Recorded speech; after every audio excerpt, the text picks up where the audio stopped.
Today on the CTV News at 5, First Nation members walk the talk in Lethbridge protesting Bill C-45. Plus, charges laid in a street racing crash that sent a junior hockey player to Calgary Hospital. And the Canes played almost as well as a team can without winning against Kelowna.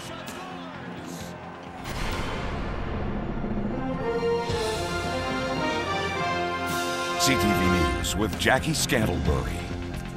Good afternoon. Emotions were running high as more than 300 protesters gathered in downtown Lethbridge this afternoon in a show of opposition to Bill C-45. Most of the demonstrators came from the two First Nations near Lethbridge, the Piikani and Blood Tribes. They're concerned about changes they say will erode their treaty rights and impact the future generations. Terry Vogt reports.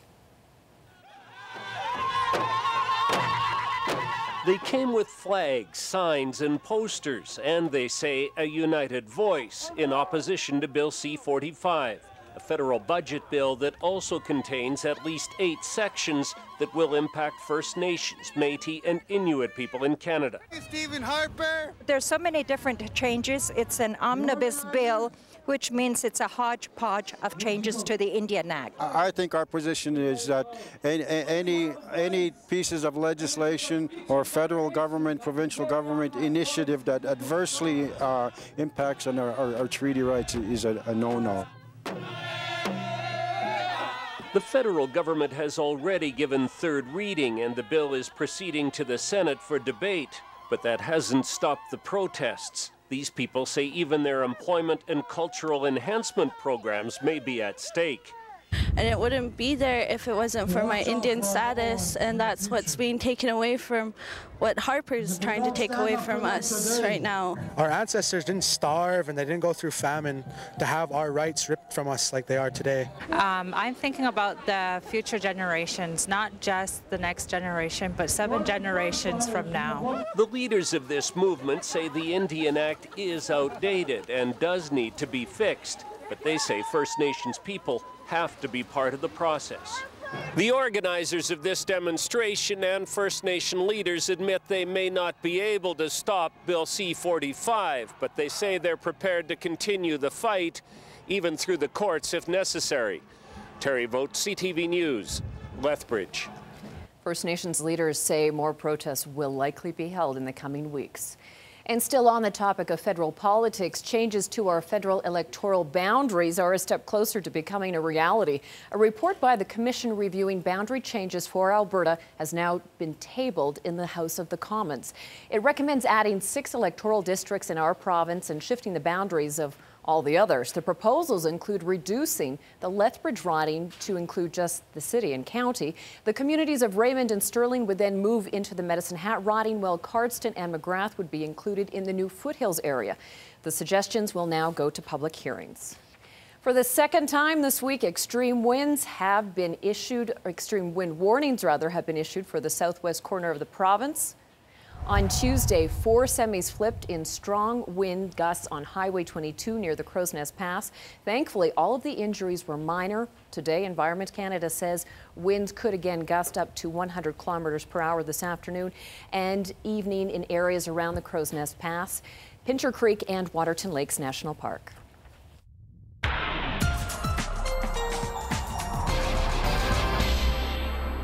Well, Dory, aside from that wind, temperature-wise, though, we're going to be right around average for this time of year.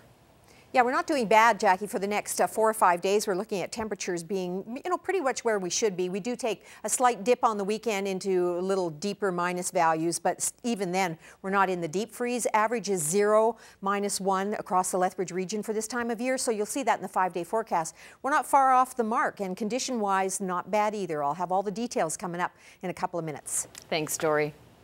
Charges have been laid in a street racing crash that sent a junior hockey player from Foremost to hospital with critical life-threatening injuries.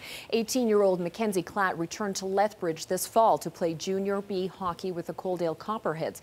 He was flown to Foothills Hospital in Calgary after being seriously injured in a collision in South Lethbridge during the early morning hours of November the 24th. His truck struck a parked vehicle, sheared off a light standard and rolled. A 17-year-old boy who cannot be identified has now been charged with criminal negligence causing bodily harm while street racing and dangerous driving causing bodily harm. The boy will appear in court December the 19th. Alcohol is also believed to be a factor. Klatt remains in hospital in Calgary. A fatality inquiry got underway today into the drowning death of a child at a Lethbridge wave pool. In September of 2010, 5-year-old Maddox James Yellowwings was found unresponsive in the wave pool at the South Lethbridge Hotel. The little boy and a dozen family members were at the water park for an early birthday party for an older brother. Lifeguards pulled the child from the wave pool after he was spotted by his grandmother. A fatality inquiry cannot lay legal responsibility, but it can make recommendations to prevent similar tragedies from happening in the future. And today marks the 15th anniversary of one of southern Alberta's most disturbing and unsolved crimes. The unsolved murder of a Pinter Creek kindergarten teacher and her boyfriend, a Mountie who'd been stationed in Fort Macleod. On December the 13th, 1997, the bodies of 47-year-old Lorraine McNabb and 52-year-old RCMP Sergeant Peter Sopo were discovered in a horse trailer at McNabb's acreage south of Pinter Creek. Both had died of gunshot wounds 2 days earlier. While RCMP identified a suspect in the case, no one has ever been charged. Over the years, RCMP Major Crimes have assigned new officers to review the boxes of evidence, the numerous statements, and thousands of public tips. Family members are still hoping that someday the case will be resolved.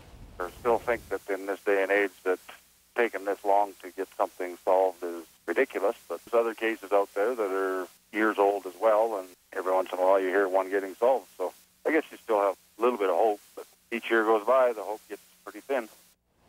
The McNabbs say they think of Lorraine all year round, but especially at this time of year, the tragedy always hits closer to home. RCMP continue to ask anyone with information about the deaths to please contact either police or Crime Stoppers. Well, there's been yet another beef recall. This time it's involving hamburgers. The Canadian Food Inspection Agency and Loblaw companies are warning the public to avoid certain hamburgers because of possible E. coli contamination. Officials say there's been an illness in Ontario and Alberta. The affected product is Butcher's Choice Garlic Peppercorn Beef Burgers. It's made by Cardinal Meat Specialists that are out of Ontario, and it's sold frozen with a best before date of March the 3rd. The CFIA says the recall is the result of an ongoing investigation into a number of E. coli-related illnesses. Well, the province has announced more funding to tackle the issue of homelessness in Lethbridge. Local agencies in the city will receive $2.4 million for outreach support service programs, an increase of just over $500,000 over last year. The funding goes towards Housing First programs that help homeless individuals find a safe and permanent place to live. It also supports mental health programs, life skills training, addictions counseling, and landlord-tenant liaison assistance. The city also received more than $1 million in grants to support homeless outreach programs and the local emergency and resource shelter. Well, the province is embroiled in another labor dispute with one of its key professional groups. Talks with the province's teachers have collapsed. The Alberta Teachers Association says they were going nowhere on a province-wide level, so they'll go back to bargaining at the local level. The ATA's concerns are largely about workload. We're disappointed, definitely. We felt that it was a fair and reasonable offer, and that if the government had carefully considered conditions of practice and learning needs for students, I think our members, many of our members, would have considered it. We had made some good ground, and we had come to a point where there was just a couple areas that we couldn't agree on. So the announcement today is disappointing that the ATA is going to start local bargaining and walk away from the provincial table, but we respect that. Local bargaining is already underway for the province's 62 school boards. The news comes as the province is trying to work out a new deal for its doctors as well. They plan to meet again this weekend to try and hammer out a new agreement. Meanwhile, more than 300 first responders are protesting a new law they say leaves them out of compensation for post-traumatic stress.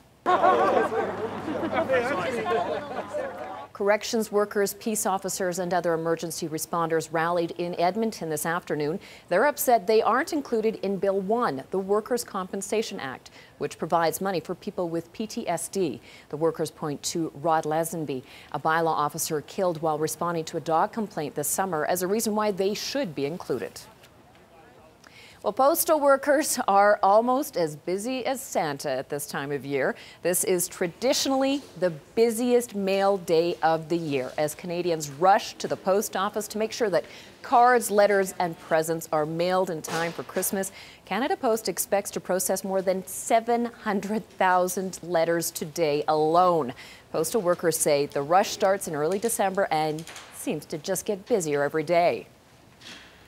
Start of December, we get a lot of people coming in.